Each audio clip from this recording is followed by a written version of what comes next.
Netcasts you love. From people you trust.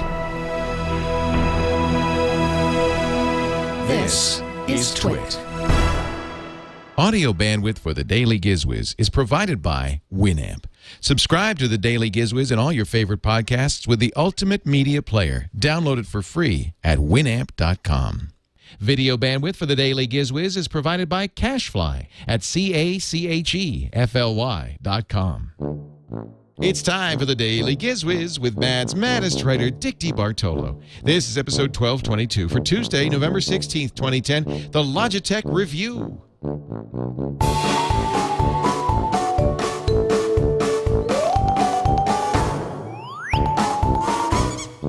And now, get ready for Dick. Hey, Dick DeBartolo, Mad's maddest writer, and the GizWiz. Yes, it's Tuesday. No, don't go away. He has something good today. Leo has a great Turn the Table Tuesday. Leo looks under his desk to find some crap to share. Look at this. There's some crap under here. This is good. Says the spark away. Guess what time is it? Turn the table to It's Turn the Table Tuesday time. Hello, everybody. Leo Laporte here with another great gadget for Turn the Table Tuesday. Leo, I understand that you have a plethora of stuff. A plethora of stuff today on Turn the Table Tuesday. In fact, Tuesday. I've got plethora all over my shoes today. This is... that must be... Ozzy must be in the studio. Yes, he is. I thought that dog was housebroken. Yes, get off my plethora. Today we're going to talk about something that was getting a lot of attention. Google announced it in the summer. Logitech, Dish, and Sony all said we will partner up. Sony has put it into its TVs and its Blu-ray player. Dish has put it into its DVR, and Logitech has the first standalone unit. I'm talking about something called Google TV, and the Logitech unit is called the Logitech Revue. And I ordered it for $300. I sacrificed myself for Are you going to review the review? I will review the review, and then I'll send it back for my money. Actually, I'll probably keep it, but let me make this clear. This is a very much version 1.0 product from both Logitech and Google. Now, Logitech makes the Harmony remotes. And, in fact, this shows up kind of as a Harmony remote on your TV. And what's cool is there is software for the Android phones, soon to be for the iPhones, that allows you to control your TV, or at least the Google TV part of it, through your phone, which I kind of like. I have a Droid X with a big screen, and it actually makes a nice little remote control. It also comes, though, with a keyboard, pretty much a full-size keyboard with a little trackpad on it.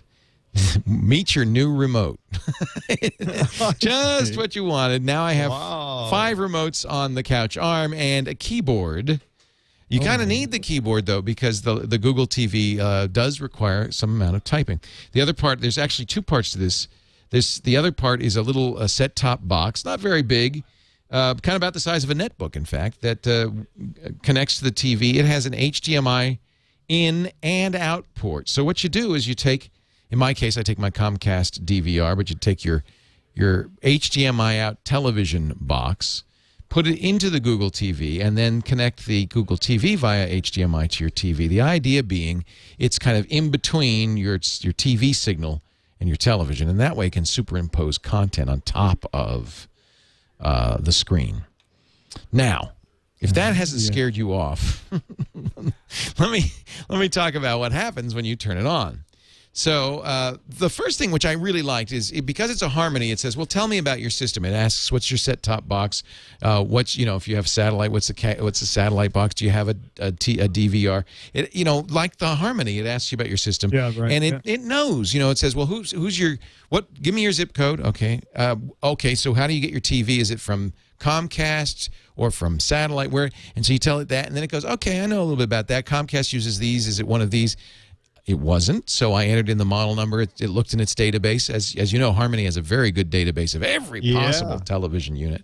And so it said, oh, I know that one. And so now I don't need the remote anymore for any of these devices. I can actually sit down at this keyboard and turn on my TV and turn on my DVR. In fact, better than that, if I press the TV button on the keyboard, because it's a Harmony remote, it knows, oh, yeah, to turn on the TV, I have to turn on the cable box. I have to turn on the TV. And I have to turn my cell phone, and I have to load everything up. And it does all that. So it is easier in that respect.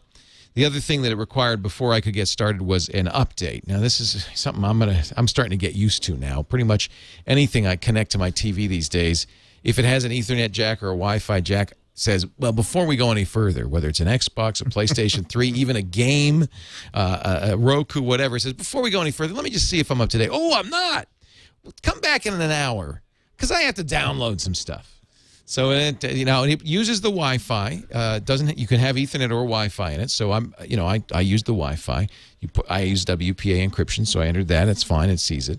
It downloads its update, reboots. Now we're about half an hour into the process.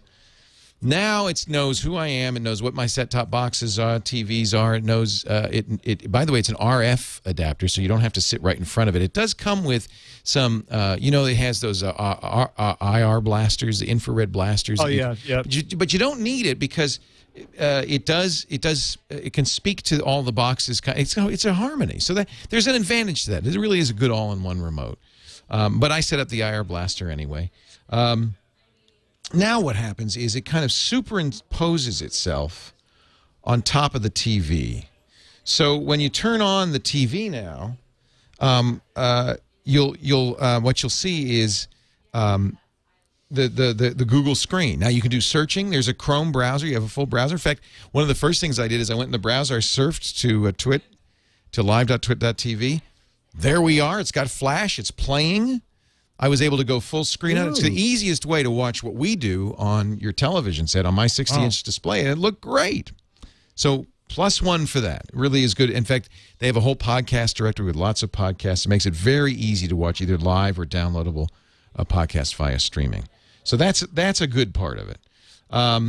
It also has bookmarks for things like Amazon, so you can buy stuff on Amazon and then stream it to your TV, much like the Roku box. In fact, a lot of the functionality is similar to the Roku box. It has Netflix. Here's the negative. Here, I downgraded for this one. It has the old version of Netflix. You know, now on Roku and Apple TV, they've got the new Netflix interface, which allows you to pick movies right from the TV, allows you to search for movies. You don't have to add stuff to the queue. You can just play movies right out of their database. I like that. This is not that. This is the older, if you've used the old Roku interface, where all you can do is see what you've added to the queue and play it. So you have to go back to your browser if you want to add movies to Netflix. That's kind of a pain in the butt. Unfortunately, Hulu is blocked right now, although I think in time they might make a deal. And even worse news, you can't go to ABC, CBS, or NBC's website. They block Google TV too. They don't want – this doesn't make any sense to me. They allow you to watch on your computer, but they're saying, well, you're watching on the TV, so we're not going to let you do that. If you have a Dish DVR, it integrates very nicely with that. There's a search feature, so you can say, I want to see Mad Men. What are the ways I can see Mad Men? It will search the web. It will search. It knows, for instance, that I'm Comcast, so it'll look at the Comcast, video on demand. Well, yes, it does. It looks at the schedule, but also looks at the video on demand. So it shows you all the ways you could watch a show. And if you have a Dish DVR, it'll even say, oh, you've DVR'd it. It only works with Dish, though. It doesn't work with my Comcast DVR, unfortunately. But that's kind of neat. You can say, I wanted to see, for instance, AMC has a new show called Walking Dead, a zombie show, and I missed the premiere. And I said, well, I want to see this show, but I don't know where. And I have a lot of places I could get it. Amazon, iTunes. It doesn't support iTunes, but I do have an Apple TV, so iTunes is one of them. On the web, on Hulu, where can I see Walking Dead? And I entered it in. And I found out it was on demand on Comcast. And I thought, oh, that's great because that's free. I could just go to the Comcast and do that. So, by the way, Dish integration, I'm told, costs an additional $4 a month. So there is a fee for that. There is no fee, though, for the Google TV. You pay the $299.99 for the box, and you get these features for free. Let's see, what else? So is like a Google Mail up there, too? No. It's like everything that Google does? Well, I take it back. It is. Anything you can get to with a browser is there. But mostly it's focused on TV stuff. So it has a few weird, internet-only channels. It has Netflix, Amazon, kind of the usual suspects. Pandora's on it. Now, they say that I'll be able to run any Android app on it. But as of right now, I don't see the Android Marketplace on there. If there were an icon for the Android Marketplace, that would be cool because then I could, for instance, buy Angry Birds. And if Angry Birds was able to scale up to fit my screen, that'd be pretty cool. You know, then I could play that game. And because you have the trackpad and you have the keyboard and you can even use your phone, you have some pretty good interfaces to it. You know, I have high hopes for Google TV. I think this is a very early version of it. Just like the first Google phone, the G1, you could kind of see the promise there, but it wasn't something you'd want to use. And I think, if I'm going to be honest here, I'm not going to recommend the Logitech Revue at this point. It's overly complicated. It doesn't do some of the things that we had hoped it would do, not because of Google or Logitech, but because of the network's blocking.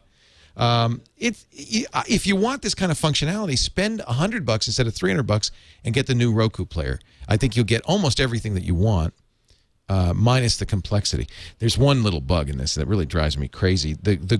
Because it's interposed between my tuner and my television, every once in a while the Google TV, like once a week, maybe more than that, twice a week, decides something's wrong and puts up a dialog box. It says your clock is wrong, even though it's getting the time from the internet. For some reason, it said the clock is wrong, and pops up a dialog box. And then if you don't respond, it goes black. It has a screensaver on it. The problem is all this happened when I wasn't watching.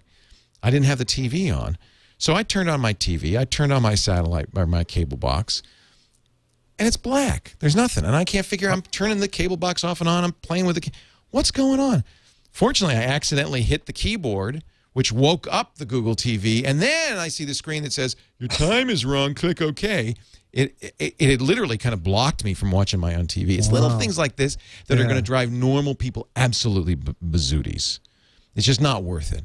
So unless you really are an early adopter, you're really excited about the chance to play with, internet on your TV, my recommendation would be do not buy a device with Google TV on it, whether it's a Sony TV or a Blu-ray or this Logitech Revue.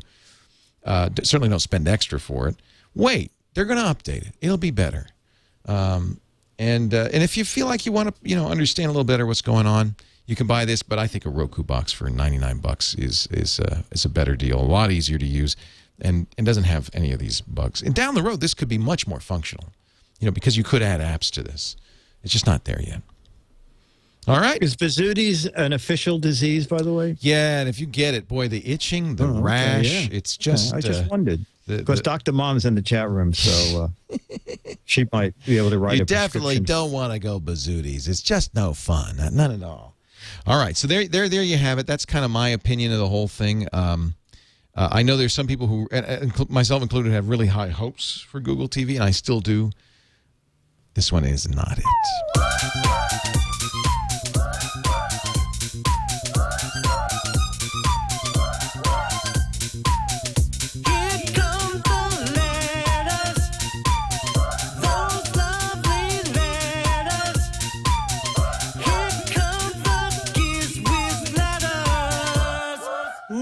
Another letter from our friend Randall Schwartz, who does the Floss Weekly podcast on this network. Yes. And is probably the biggest geek in the history of the world. Remember we were talking about Roman numerals? Oh, yeah. You wanted to be the Roman numeral time lady. Yes. The time at the tone. Because you don't have enough to do. Will be XXIV:II. So he wrote me, he said, Leo mentioned wanting a program that prints the time of day in Roman numerals so he could be the talking clock lady. Since I happen to be in Italy on another one of those wonderful Insight cruises, I figured it'd be up to me to write this thing. He's a wizard programmer, Perl programmer. Because Roman numerals have no zero, the time is abbreviated to include only the parts that are non-zero. In other words, you can't say 12,000 because there's no zero in Roman numerals, weirdly enough. So I never thought of that. Now, ladies and gentlemen, for the first time ever on the Daily GizWiz, I am going to read a dramatic reading of Perl code. Ooh. #/user/bin/end/Perl. Use strict semicolon. Use Roman semicolon. My @ time equals local time semicolon. My @ result, semicolon. My $hours equals $time, bracket 2, bracket, semicolon. Leo, I think you're a second off. I'm not even done. I'll tell you, I don't know where we could put this but it's it's only about 15 lines of Perl code. I'm just wondering, time.pl. Let me just put this in here. Okay. See what happens. I could just paste this into this, and I'll close it off. Oh, I need to name it. That's going to be a problem. Let's see. Time.pl. How about that? Ladies and gentlemen, for the first time ever. And hopefully the last. And hopefully the last time. Let's see. Perl dash. Do I do dash E? I just think I just do time.pl. Oh, I can't. I don't have the library. I'm so sorry. Wow. What a disappointment that must be for you, Dick. Do you have a library card? Apparently there's a library called Roman.pm, and I need to add that. Oh, God, you don't have that. I don't know why. So I guess what's interesting is there is apparently a Roman numerals library built into Perl that you can use to do these conversions automatically. Big demand for that. Well, thank you, Randall Schwartz. And if anybody needs any programming of this kind, you can contact Randall at Stonehenge Consulting Services. That's MERLYN at stonehenge.com. Yes. And we should mention that because of the way we've been taping, the new What the Heck Is It game. Is it time? Yeah, it's the November-December game. Now, so what it already was your started. guess again? You were very close. We should do this. Now, I'm going to go to GizWiz.Biz, and I remember it looked like a hot dog holder, or I'm going to guess a taco holder. Well, it was. And about 100 people knew that. Was it the most obscure thing I've ever seen, Dick? No, well, the thing is, somebody sent me one, and I didn't know what it was. Well, you're from New York. You don't have tacos. You want to have tacos. No. What do I know from tacos? And I figured, I didn't know what it was. Yeah, just click on the What the Heck Is It. Everybody in California knows. So that's the new one, but there's what it looked like. I feel bad because I always make up a jokey answer. Oh, no, but no. Little did I know, it was pretty close. Most of the time you said it was a Frankfurter holder. I never said taco. I always said it was a hot dog. Yeah, exactly. And who would want a hot dog holder that only held 4 hot dogs, 4 weenies? It'd be 3, right? Because it's 4 walls. Oh, yeah, 3 weenies. It's a 3 weenie holder. Yeah. But you know what? The best thing are the funny answers. David Benson said, I think it's a banana dock. Dr. Bananas overnight while they charge. That's good. I saw this at the county fair. It's a starting gate for pet snake races. This is the first mold of the first white iPhone 4. Oh yeah. No wonder they're not shipping them yet. Yeah. And this is close to what you said. I think this is the gauge to determine the proper plumpness of ballpark franks. There you go. I like that. Yeah. All right, we've got a new contest now. Those people, 24 of them, won copies of the Glee issue. Yeah, 36. 12 people, 1 for the real answer, 24 1 for silly answers. So 36 people won the December issue of Mad. Oh, isn't that great? And now you'll be playing for the February 2011 issue of Mad with the new gizmo that's up on the top of the page. There you go. Button. Could be. I cannot say until... It's a sad Pac-Man. The first minute of 2011. All right. So you again, it's the clever ones that are going to get the Mad magazine. I guess. Yeah. I mean, if you really answers. know what it is, you can win up to 12 Mads for that too. We don't discourage that, but we like the fun ones. Yeah. All right. There you go. That's your chance to play. Go to GizWiz.Biz for a chance to win Mad magazine. And Dick, Turn the Tables Tuesday is thankfully over for yet another week. Tomorrow, you're back to work. I'll see you then. I'll be here. DAILY. It's the Daily GizWiz. It's the Daily GizWiz. It's the Daily GizWiz. It makes its own gravy.